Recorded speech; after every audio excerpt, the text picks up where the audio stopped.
ปัญญาสังฆการหรือว่าท่านพระครูพรหมินทร์ผู้ช่วยเจ้าอาวาสวัดสลีโสดาพระอารามหลวงได้มาดำเนินรายการในรายการเสียงธรรมพระธรรมจาริกวัดสลีโสดาพระอารามหลวงในวันนี้ก็เป็นรายการที่ทางสถานีวิทยุอาจารย์พระครูสมุวิศวัตวรกิจโจผู้อำนวยการสถานีได้มอบกาลเวลาให้ซึ่งก็เป็นช่วงระยะหนึ่งที่บ่ได้มาดำเนินรายการแต่วันนี้ท่านอาจารย์บอกว่ามีเวลาว่างในช่วงเวลายามค่ำยามแรงในวันนี้ตั้งแต่เวลา5 โมงแรงไปถึงเวลา6 โมงแรงก็คือโอกาสกับคณะพระธรรมจาริกวัดศรีโสดาพระอารามหลวงได้มาพบกับท่านสาธุชนท่านผู้ฟังตั้งรายการแถมครั้งหนึ่งก็ถือว่าวัดศรีโสดาพระอารามหลวงนี้ก็ได้เป็นวัดหนึ่งที่อยู่ในจังหวัดเชียงใหม่ก็เป็นที่รู้จักกับบรรดาพ่อแม่พี่น้องศรัทธาสาธุชนทั้งหลายท่านอาจารย์พระครูสมุวิศวะท่านก็ได้มอบเวลาให้อาตมาภาพในวันจันทร์วันอังคารวันพุธที่ได้มาพบกับท่านผู้ฟังในรายการเสียงธรรมพระธรรมจาริกวัดศรีโสดาพระอารามหลวงในวันนี้ก็ขอความเจริญสุขเจริญธรรมกับพ่อแม่พี่น้องท่านผู้ฟังแถมครั้งหนึ่งช่วงนี้วัดศรีโสดาพระอารามหลวงโดยเมตตาธรรมของพระเดชพระคุณหลวงพ่อพระเทพโกศลเจ้าอาวาสวัดสลีโสดาพระอารามหลวงก็มีงานที่ผ่านมานั้นก็ได้ทำเพื่อเป็นสาธารณสงเคราะห์หลายสิ่งหลายอย่างในช่วงที่ท่านผู้ฟังทั้งหลายได้รับทราบกันในช่วงวิกฤตในโรคระบาดของโควิด19ที่ผ่านมาคณะพระธรรมจาริกทั้งหลายทั้งมวลก็บ่ได้ละได้เลยในหน้าที่ของความเป็นนักเผยแพร่นักช่วยเหลือในสังคมสงเคราะห์ต่างๆของพี่น้องที่ได้รับความลำบากได้รับความเดือดร้อนได้มีเมตตาธรรมในพระเดชพระคุณหลวงพ่อก็ได้นำเอาสิ่งของต่างๆเป็นต้นว่าพืชผักผลไม้หลากไม้อันเป็นข้าวสารก็ดีเป็นน้ำดื่มก็ดีเป็นของครบของฉันที่พอจะอนุเคราะห์กันช่วยเหลือกัน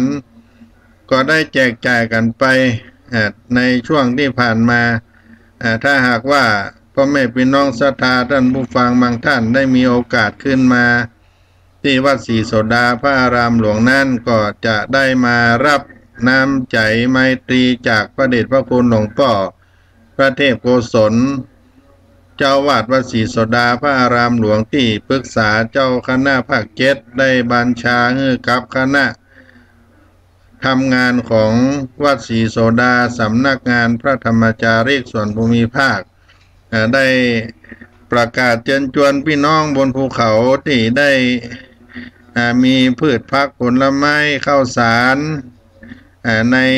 บนภูเขานั้นพอมีกินมีใจในการทำการเกษตรก็ได้เอามาแบ่งมาปันให้กับพี่น้องที่อยู่ในเมืองที่ได้มีความลำบากความเดือดร้อนในช่วงในวิกฤตต้นๆแต่ว่าปัจจุบันก็ห่างซากันพอที่จะ ช่วยเหลือตัวเองกันไปได้แต่ว่าวัดศรีโสดาของเฮานั้นก็บ่ได้ละซึ่งกิจกรรมนั้นเป็นสิ่งที่ทำมาในโครงการพระธรรมจาริกโดยตลอดซึ่งการช่วยเหลือของคณะพระธรรมจาริกนี่เป็นความจำเป็นที่จะต้องช่วยเหลือกันมาซึ่งโครงการของเรานั้นได้ตั้งมายาวนานกว่า55 ปีด้านสาธุชนคำว่าพระธรรมจาริกนั้นที่อาตมาภาพได้มาดำเนินรายการก็คือคณะสงฆ์ที่ได้รับบัญชามอบหมายจากพระเดชพระคุณหลวงพ่อพระเทพโกศลได้ให้พี่น้องคณะสงฆ์ขึ้นไปเผยแผ่นำธรรมคำสอนของพระพุทธเจ้าเป็นพระนักพัฒนานักปฏิบัติที่ได้แยกย้ายกันขึ้นไปในอดีตนั้นซึ่งมีพระเดชพระคุณเจ้าพระคุณสมเด็จพระพุทธชินวงศ์เป็นองค์ประถมประธานคณะพระธรรมจาริกเป็นสมเด็จป่อของโครงการพระธรรมจาริกของพี่น้องชาวไทยภูเขาที่ได้ให้คณะพระธรรมจาริกนั้นได้ขึ้นไปเป็นโครงการที่ได้เริ่มต้นมาเมื่อปีพุทธศักราช2508เป็นต้นมาจนถึงปัจจุบันนี้ซึ่งมีวัดศรีโสดาพระอารามหลวงนั่นเป็นสำนักงานส่วนภูมิภาคส่วนสำนักงานของประธานคณะพระธรรมจาริกในปัจจุบันนั้นก็ได้ตั้งอยู่ที่วัดเบญจมาบพิตรดุสิตวนารามซึ่งเป็นวัดที่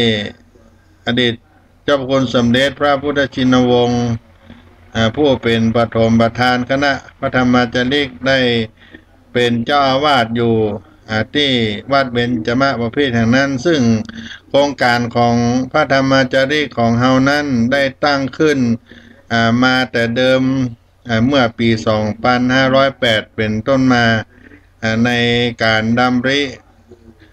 ของเจ้าพระคุณสมเด็จพร้อมกับนายประสิทธิ์อิสวัตรในอดีตเป็นหัวหน้ากองสงเคราะห์ชาวเขากรมประชาสงเคราะห์เดิมได้ลา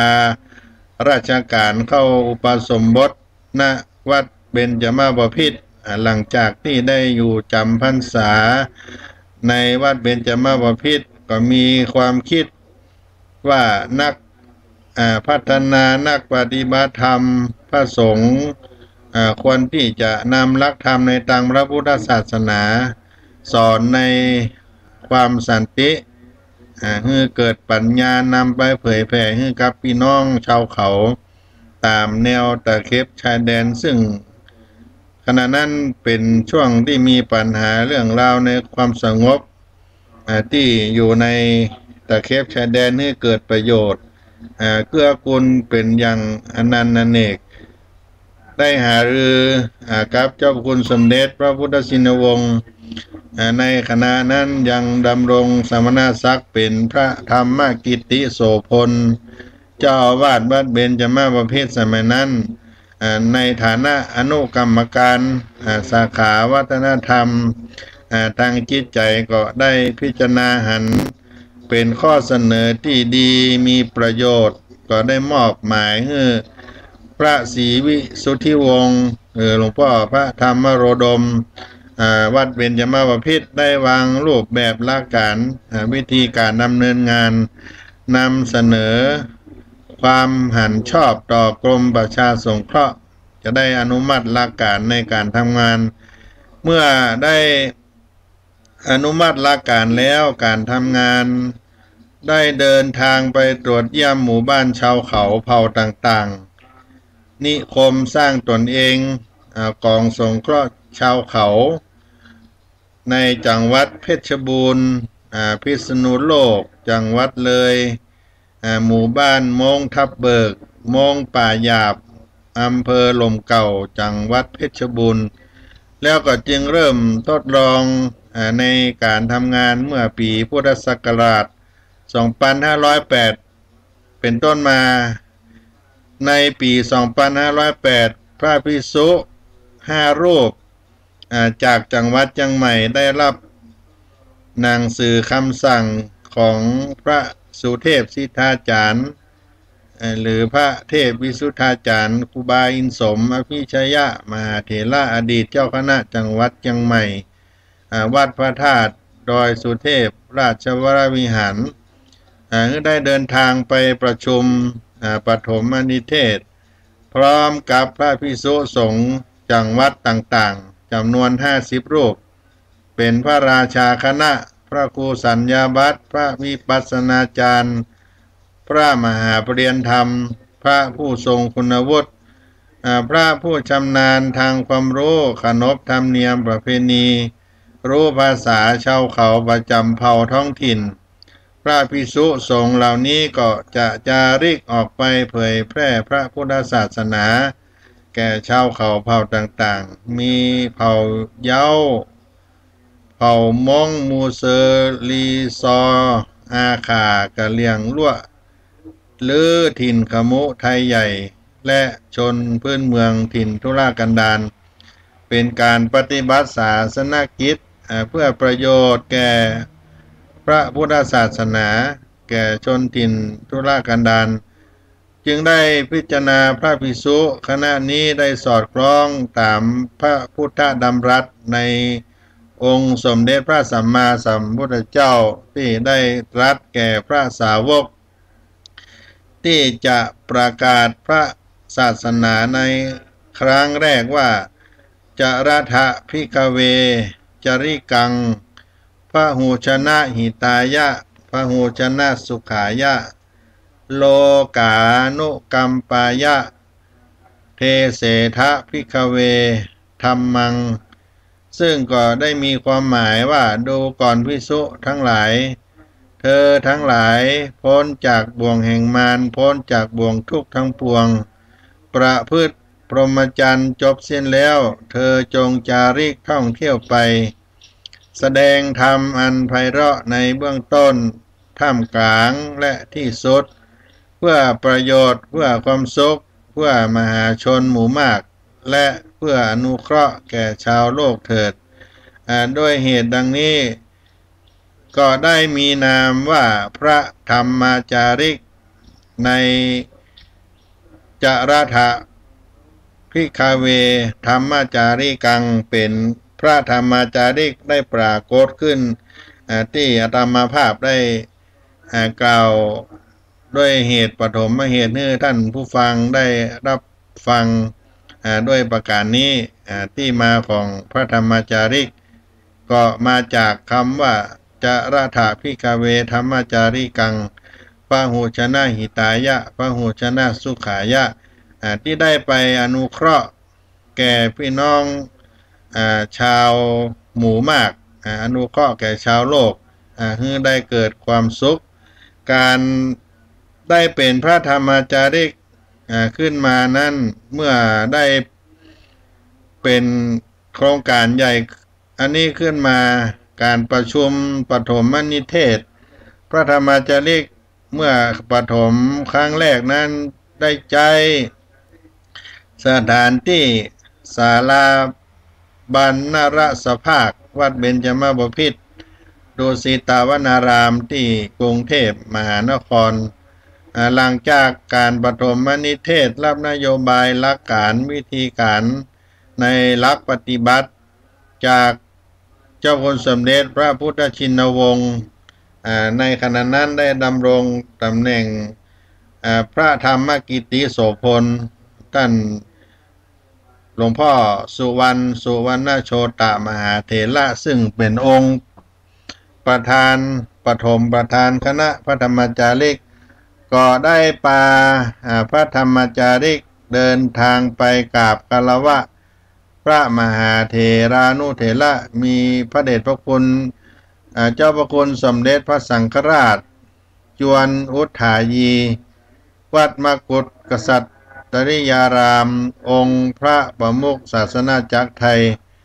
และก็เจริญพรข้าราชการชั้นผู้ใหญ่มีพระนาท่านพลเอกประภาส จารุเสถียร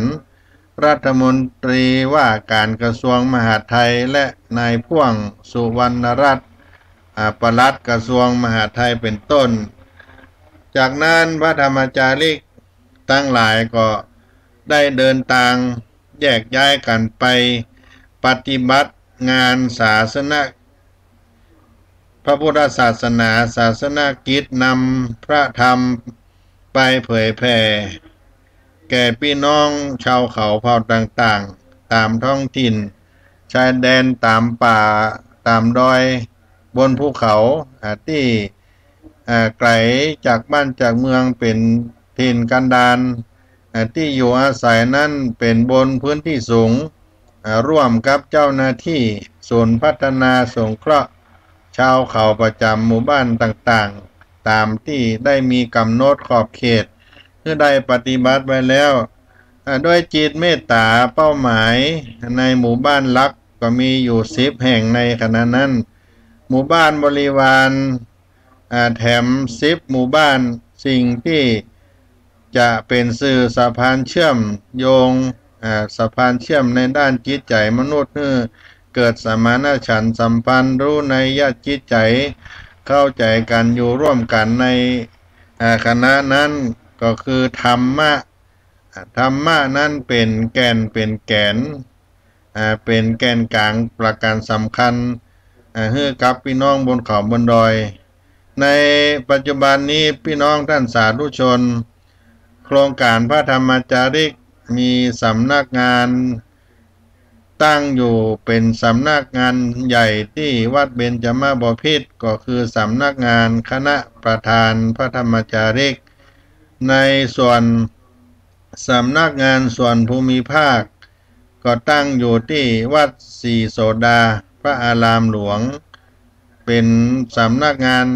ที่มีภารกิจ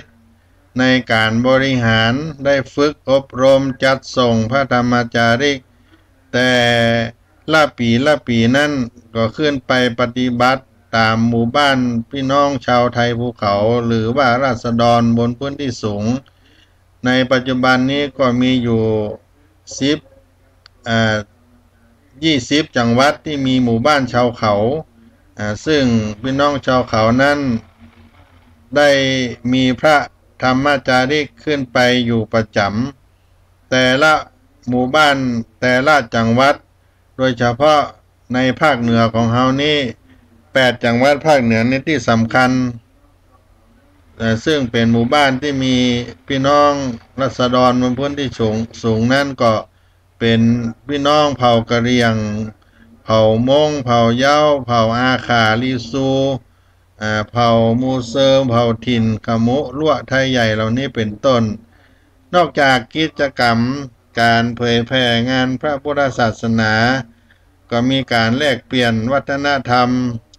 ในกลุ่มชาติพันธุ์เป็นผลดีต่อการปฏิบัติของหน่วยงานราชการของพระธรรมจาริกให้งานนั้นได้ดีขึ้นมาตามลำดับในแนวเขตชายแดนที่ได้ส่งพระธรรมจาริกขึ้นไปร่วมกับหน่วยงานราชการในช่วงนั้นการเผยแผ่ของพระธรรมจาริก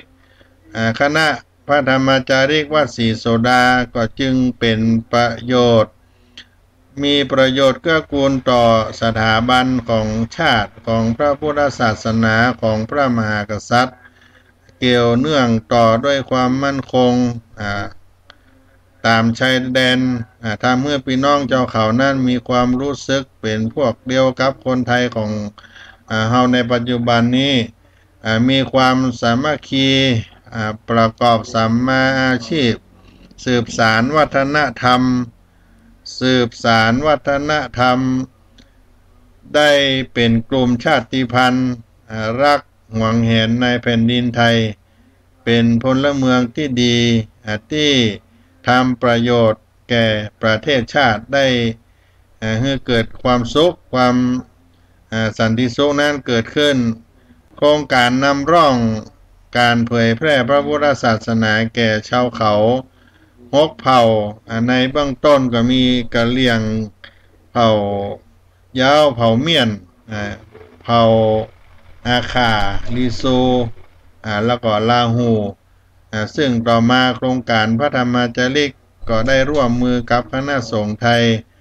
และก็กรมประชาสงเคราะห์กระทรวงมหาดไทยได้ทดลองการดำเนินการเมื่อปี 2508 ในการสนับสนุนงบประมาณจากมูลนิธิเอเชียถือได้ว่าประสบผลสำเร็จในระดับที่คาดได้มาถึงว่าพี่น้องชาวเขานั้นปกติแต่ละเผ่าจะมีคติความเชื่อจารีตประเพณีที่สืบกันมามีความแตกต่างหลากหลายโดยเฉพาะอย่างยิ่งแตกต่างไปจากคติความเชื่อทางพระพุทธศาสนาจน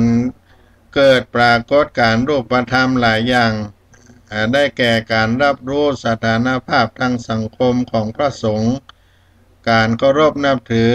การกราบการไหว้ใน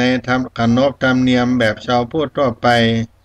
เช่นการทำบุญตักบาตรเหล่านี้เป็นต้นก็มีการแสดงตนเป็นชาวพุทธเป็นพุทธมามกะได้ส่งบุตรหลานเข้ารับการบรรพชาอุปสมบทเป็นพระภิกษุสามเณรรวมทั้งได้ร่วมเป็นพระธรรมจาริกที่ได้อยู่ในชุมชนของตัวเองเหล่านี้เป็นต้นปัจจุบันนี้โครงการพระธรรมจาริกมีพระสงฆ์อาสาสมัครที่เรียกว่าพระธรรมจาริกได้ขึ้นไปปฏิบัติศาสนกิจทั่วภาคเหนือและภาคเหนือตอนล่างภาคกลางตอนบน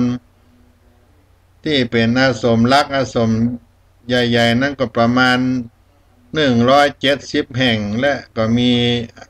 หมู่บ้านบริวารที่เป็นหมู่บ้านพี่น้องชาวเขาที่โครงการพระธรรมจาริกได้ขึ้นไปพระธรรมจาริกนั้นก็ประมาณ290 ถึง 300 รูปที่ได้อยู่ปฏิบัติกับพี่น้องชาวไทยภูเขาหรือพี่น้องราษฎรบนพื้นที่สูงมีการอบรมศีลธรรมมีการปฏิบัติธรรมให้กับพี่น้องชาวไทยภูเขาในบนเขาบนดอย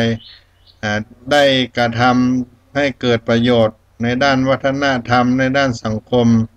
และก็เป็นบทบาทของพระธรรมจาริกพระสงฆ์ที่จะมีต่อชุมชนให้ความรู้แก่พี่น้องเยาวชนดอกอ่อนหรือว่าผู้ใหญ่ชาวเขาได้ส่งเสริมในหลายด้านหลายเรื่องในการจัดตั้งองค์กรชุมชนแก้ไขปัญหามีเช่นว่าธนาคารเข้ากลุ่มอาชีพต่างๆกลุ่มเยาวชนเป็นการนำให้ผู้นำในชุมชนได้มีการพัฒนาสาธารณประโยชน์ในชุมชนก็เป็นที่ปรึกษาของในเรื่องราวต่างๆของพี่น้องบนเขาบนดอยเหล่านี้เป็นต้นที่เป็นภารกิจสำคัญของคณะพระธรรมจาริกที่ได้ทำด้วยเป็นโครงการด้วยความจำเป็นในโครงการหันว่าพี่น้องบนดอยนั้นบนพื้นที่สูงของประเทศไทยของเราเป็นชนเผ่าที่มีภาษาและวัฒนธรรมความเชื่อที่แตกต่างกันมีลักษณะเฉพาะประจำเผ่าแต่เดิมก็ได้ยึดมั่นในขนบธรรมเนียมประเพณีสูงปัญหาสังคมในอดีตก็จึงพบบ่นักเท่าใดที่คณะพระธรรมจาริกได้ขึ้นไปนั้นการที่ได้ขึ้นไปเผยแผ่งานพระพุทธศาสนาก็เป็นงานที่ทำให้พระธรรมจาริกได้เข้าไปถึงชุมชนพี่น้องราษฎรบนพื้นที่สูงการทำงานเพื่ออบรมศีลธรรมพัฒนาคุณภาพเพื่อกับชุมชนพี่น้องบนเขาบนดอยของพระธรรมจาริกในอดีตนั้นก็ลำบากพอสมควร ซึ่งก็มีปัญหาและด้านหลายอย่างในการทำงานในปัจจุบันนี้ก็มีการทำงานที่ราบรื่นได้รับความอุปถัมภ์หน่วยงานต่างๆเป็นอย่างดีเป็นต้นมาในการทำงานของพระธรรมจาริกพี่น้องท่านสาธุชนบางท่านเคยมาที่วัดศรีโสดาพระอารามหลวงเคยไปร่วมงานที่วัดเบญจมบพิตรดุสิตวนารามก็จะหันรูปแบบในการทำงานของวัดศรีโสดาวัดเบญจมบพิตรที่ได้ทำร่วมกับพี่น้องบนเขาบนดอยมีการนำเอากุลบุตรลูกหลานชาวเขาได้มาบวชได้มาศึกษาเราเรียนอยู่ที่วัดสลีโสดาพระอารามหลวงใน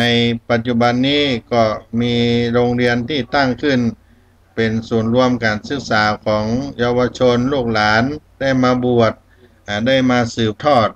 อายุพระพุทธศาสนาจนถึงปัจจุบันนี้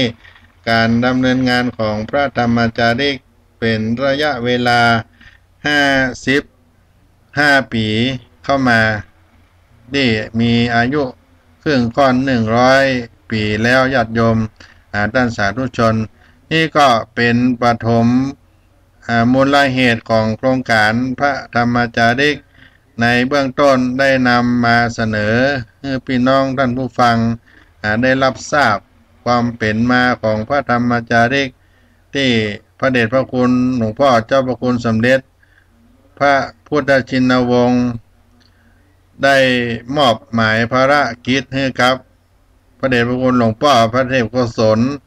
เจ้าวาดวัดศรีโสดาพระอารามหลวงในปัจจุบันนี้ได้รับฟังได้รับรู้ในเป็นปฐมเบื้องต้นกับท่านผู้ฟังก็จะได้นำเอากีตาธรรมเสียงธรรมเป็นธรรมะที่พระธรรมจาริกให้พี่น้องท่านผู้ฟังในเบื้องต้นรายการได้ฟังแถมครั้งหนึ่งในโอกาสนี้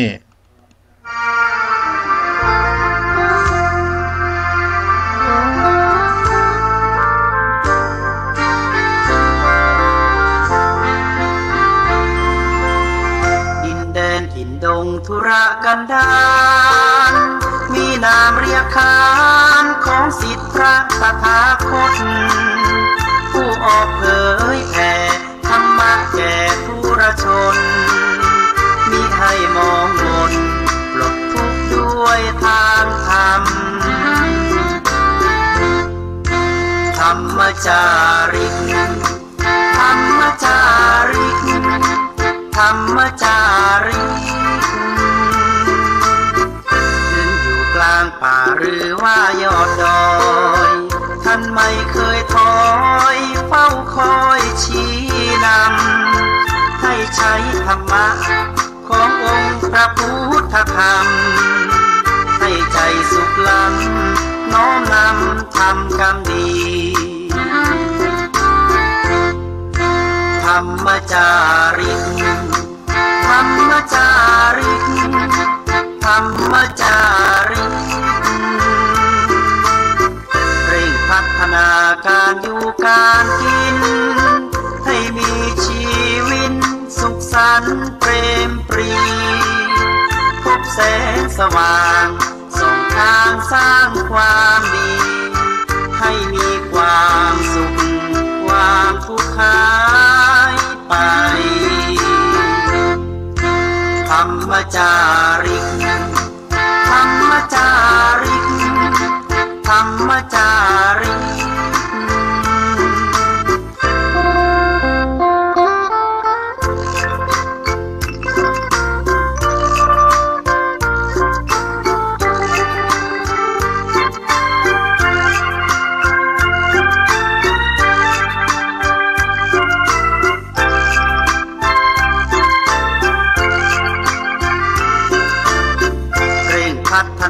การอยู่การกิน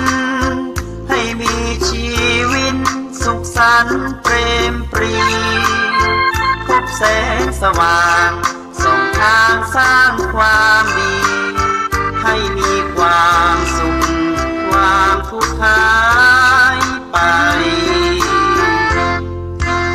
รรมจาริกธรรมจาริกธรรมจาริกธรรมจาริกธรรมจาริกธรรมจาริกธรรมจาริก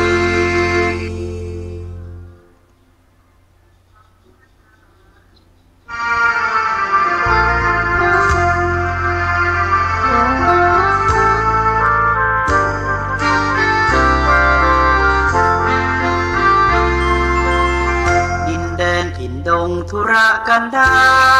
รมีนามเรียกขานของศิษย์พระตถาคตผู้ออกเผ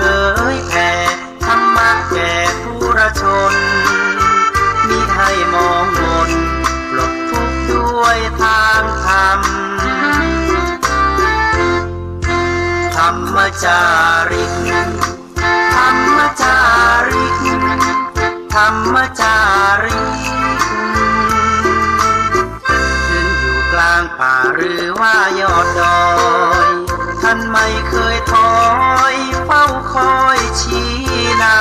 ำให้ใช้ธรรมะขององค์พระพุทธธรรมให้ใจสุขล้ำน้อมนำทำกรรมดีธรรมจาริกธรรมจาริกธรรมจาริกเร่งพัฒนาการอยู่การกินให้มีชีวิตสุขสันต์เปรมปรีพบแสงสว่างส่องทางสร้างความดีให้มีความสุขความทุกข์หายไปธรรมจาริกธรรมจาริกธรรมจาริก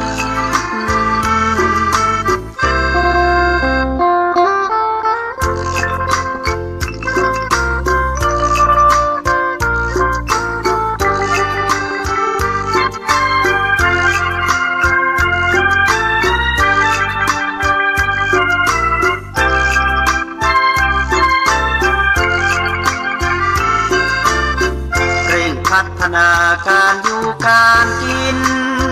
ให้มีชีวิตสุขสันต์เปรมปรีพบแสงสว่างส่องทางสร้างความดีให้มีความสุขความทุกข์หายไปธรรมจาริกธรรมจาริก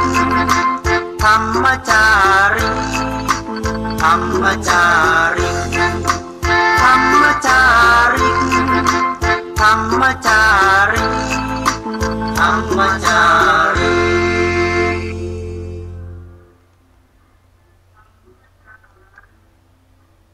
ท่านผู้ฟังท่านสาธุชนทุกท่านได้รับฟังในรายการเสียงธรรมพระธรรมจาริกวัดศรีโสดาพระอารามหลวงซึ่งอาตมาภาพพระครูปัญญาสังฆการหรือท่านพระครูพรหมินทร์ผู้ช่วยเจ้าวาดวัดศรีโสดาพระอารามหลวงได้ดำเนินรายการมาในช่วงท้ายรายการเสียงธรรมพระธรรมจาริกก็ได้มีคณะท่านผู้ฟังซึ่งได้รับฟังในรายการถ่ายทอดสดก็มีท่านผู้ฟังหลายๆท่านโดยเฉพาะในการฟัง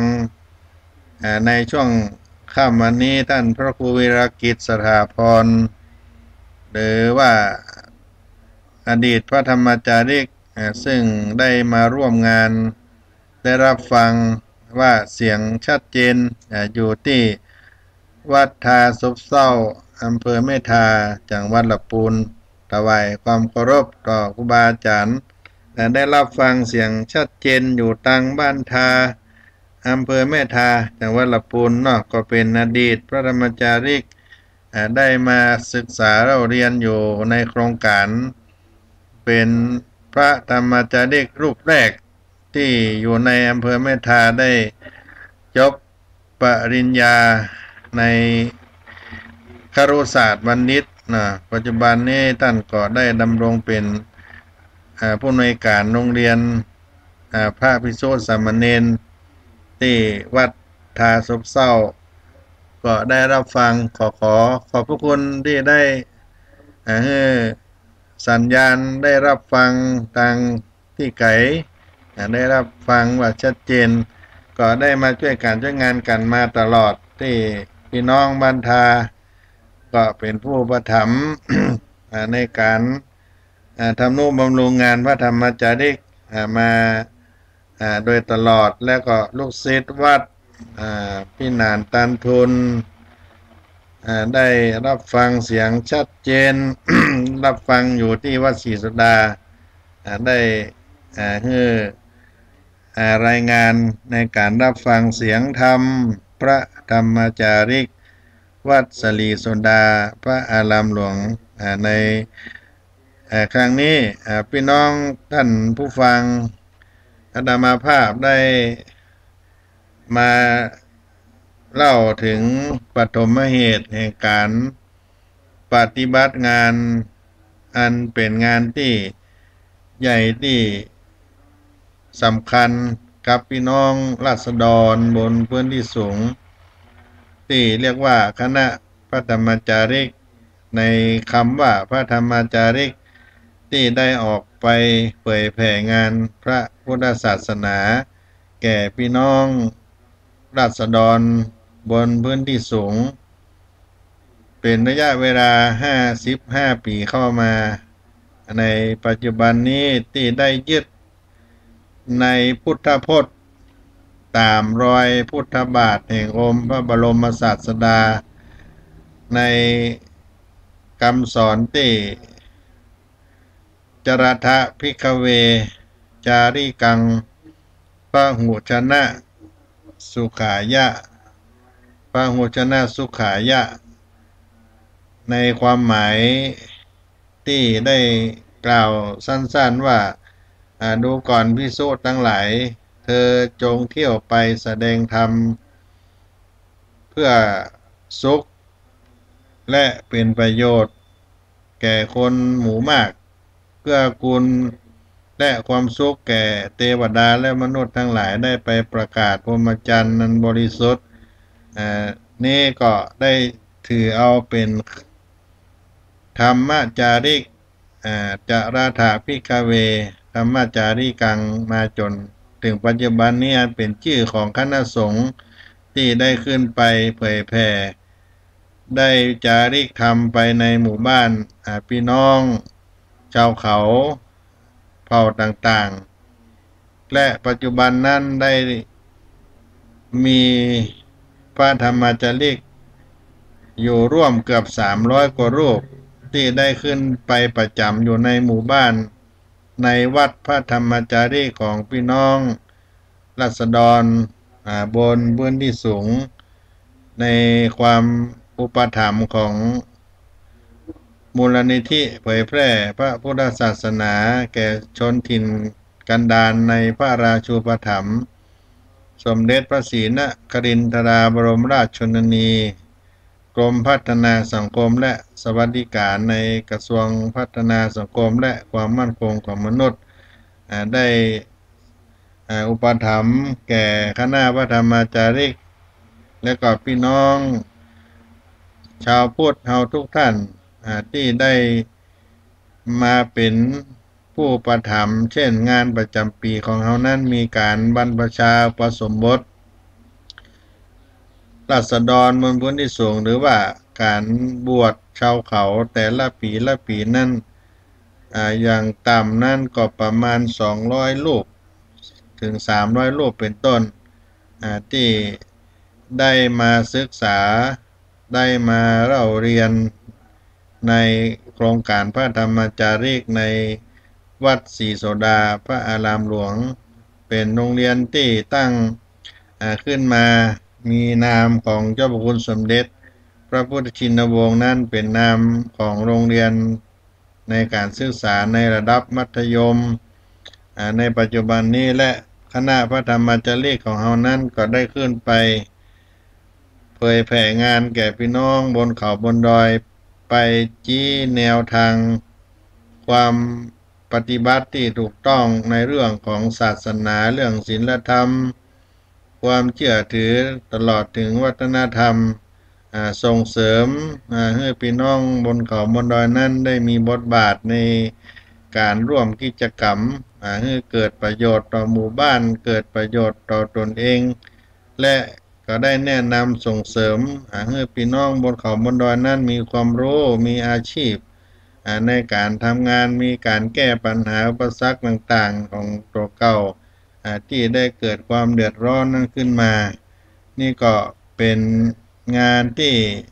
พระธรรมจารีกได้ไปเกื้อกูลไป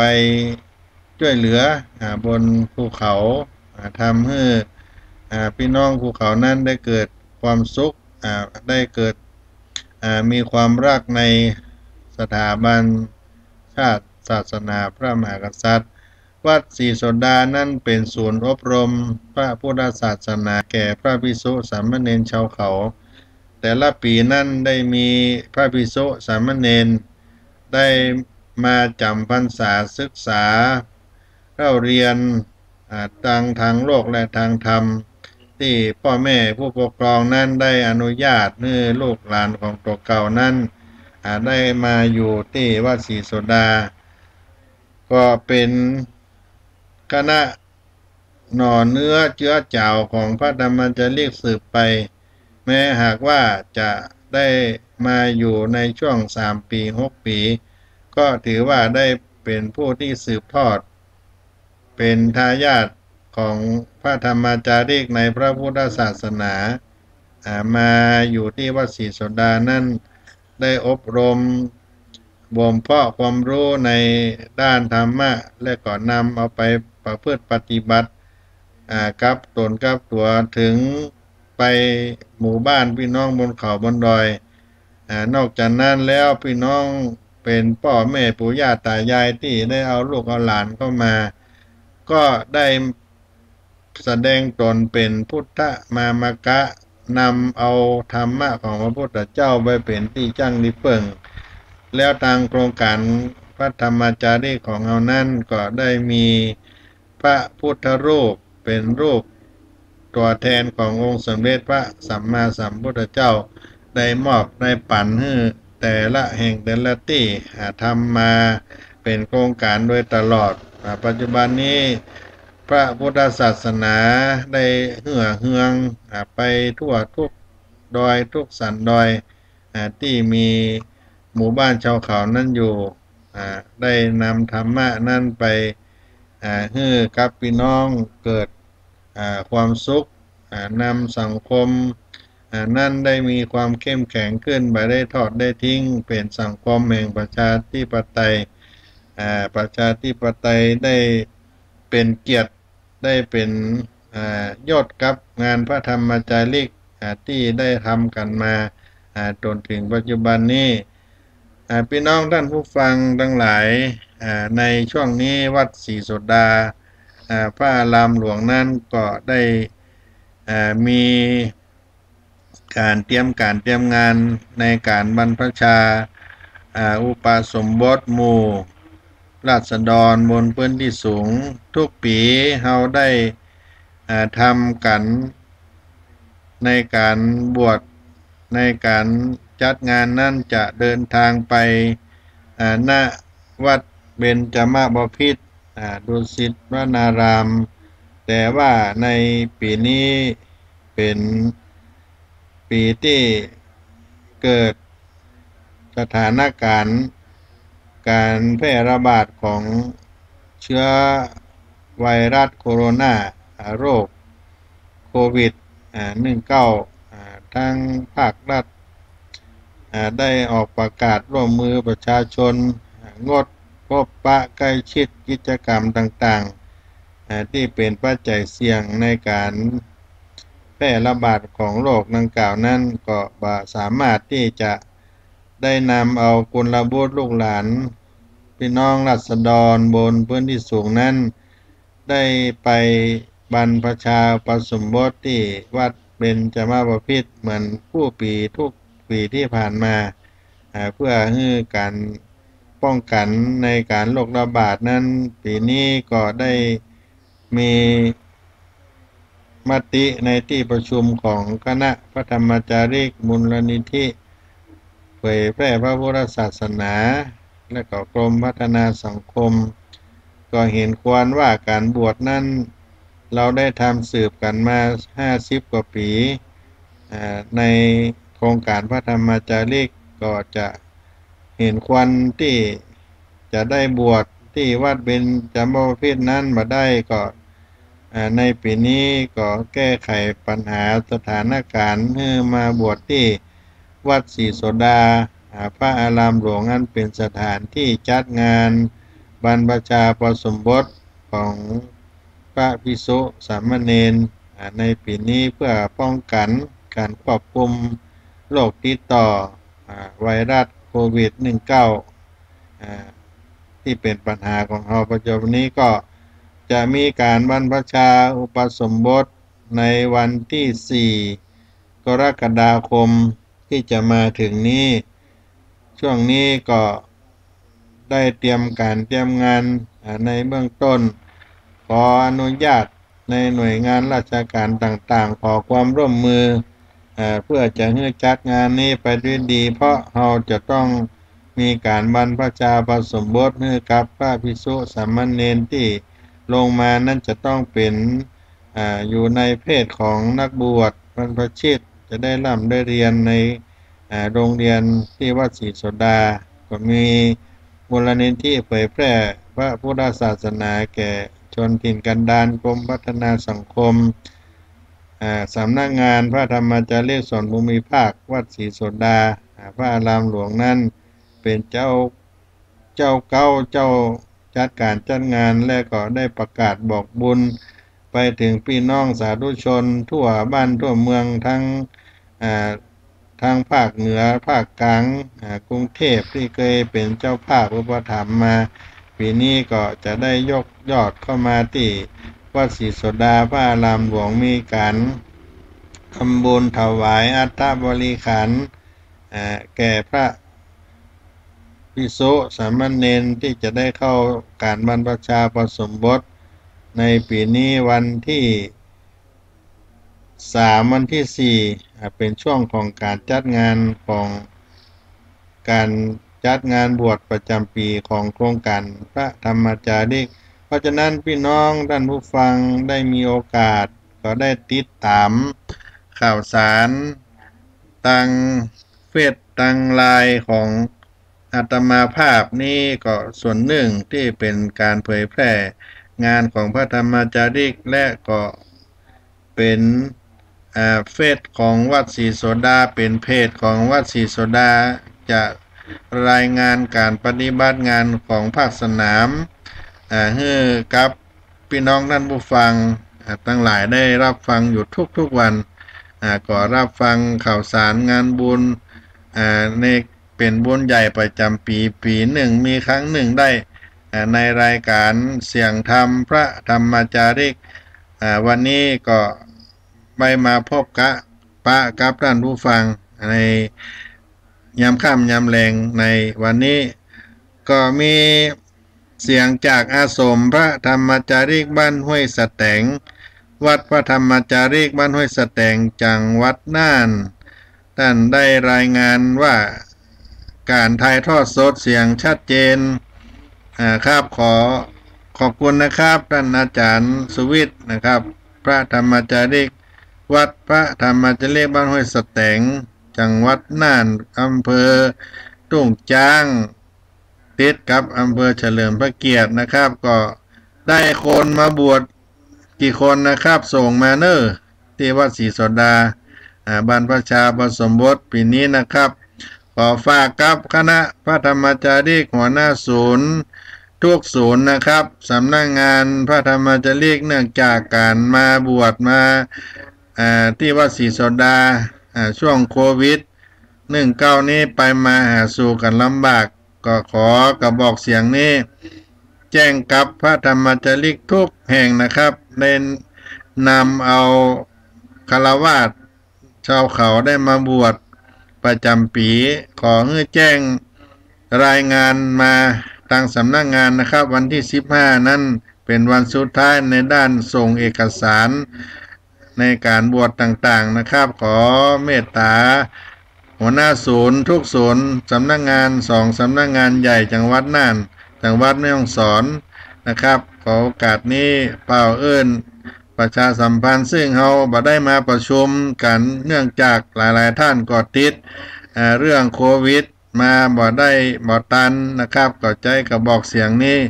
ผ่านการถ่ายทอดสดแจ้งไปกับพระธรรมจาริกทุกแห่งนะครับสำหรับรายการธรรมจาริกเสียงธรรมพระธรรมจาริกก็จะได้มาพบปะกับท่านผู้ฟังในวันต่อไปในวันจันทร์อังคารวันพุธได้รับอนุเคราะห์สถานีแม่ข่ายจากวัดฝ่ายหินนะครับท่านอาจารย์พระครูสมุวิศวัตวรกิโจในวันนี้ก็ขออำลาพี่น้องท่านผู้ฟังในนามของหลวงพ่อพระเทพโกศลเจ้าอาวาสวัดศรีโสดาพระอารามหลวงขออำนวยอวยพรให้กับท่านผู้ฟังทุกท่านในเสียงธรรมพระธรรมจาริกวัดศรีโสดาได้มีความสุขความเจริญในการปฏิบัติตัวตนอยู่บ้านอยู่จองในการอยู่ในช่วงนี้ขอให้มีความสุขความเจริญกันทุกท่านทุกคนจัตตาโล